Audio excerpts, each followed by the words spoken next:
If you're looking for a lightweight and compact flash and you like retro stuff, you're gonna love the Viltrox Vintage Z1 Retro Flash. It features a pocket-sized form factor, weighing only around 120 grams, and offers a bunch of intuitive features such as a vintage-style mechanical dial, a modern pre-flash button that also doubles as an LED indicator, and a USB-C charging port with a built-in battery. All in a retro design with matte silver metal finish, partnered with a classic pebbled leather material with a gold accent to top it all off. It's very handy and does its job pretty well as a compact flash. With that said, let's go ahead and see what it has to offer. Let's get into it.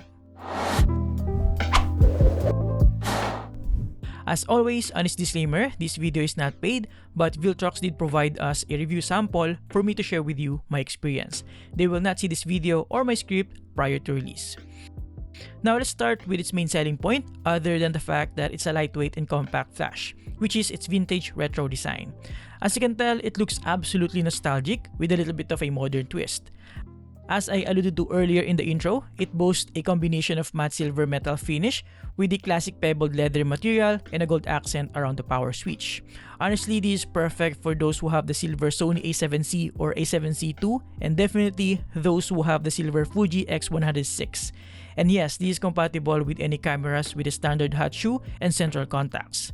Now looking around up top, we have the leather material with the Viltrox logo, and then at the back, we have the mechanical dial for the 7 power levels, the pre-flash button that also doubles as an LED indicator, and the power switch.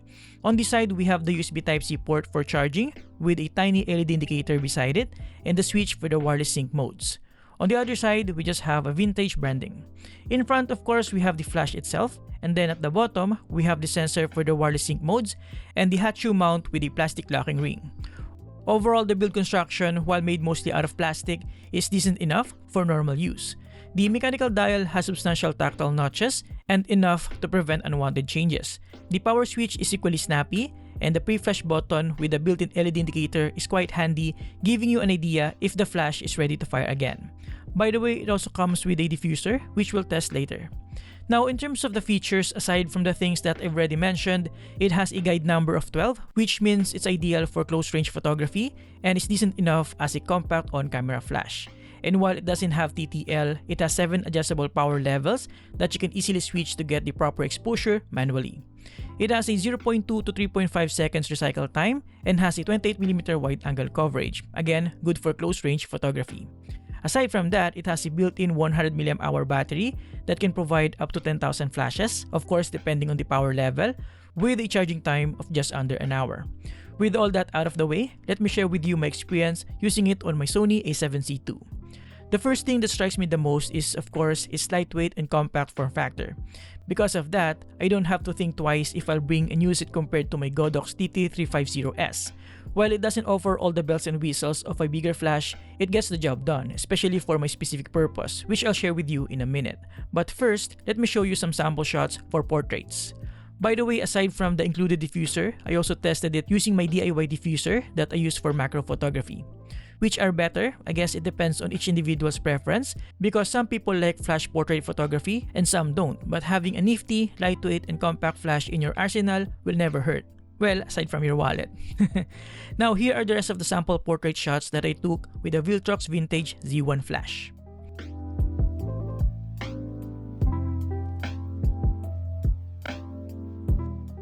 Now, I gotta be honest, the main reason why I got interested with the Viltrox Vintage Z1 Flash is not because it looks nice, retro and all, but the fact that it's lightweight and compact, which is clutch for my primary purpose, which is for macro photography using the old school reverse lens method.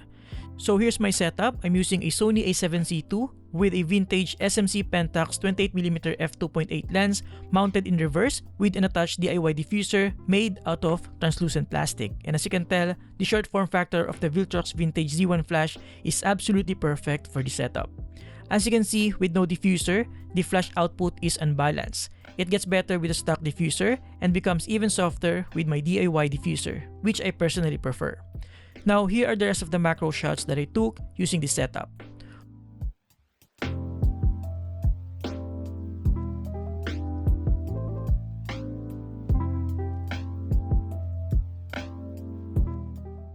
Overall, to conclude, I'm pretty happy with the Viltrox Vintage Z1 flash, especially again for my intended purpose.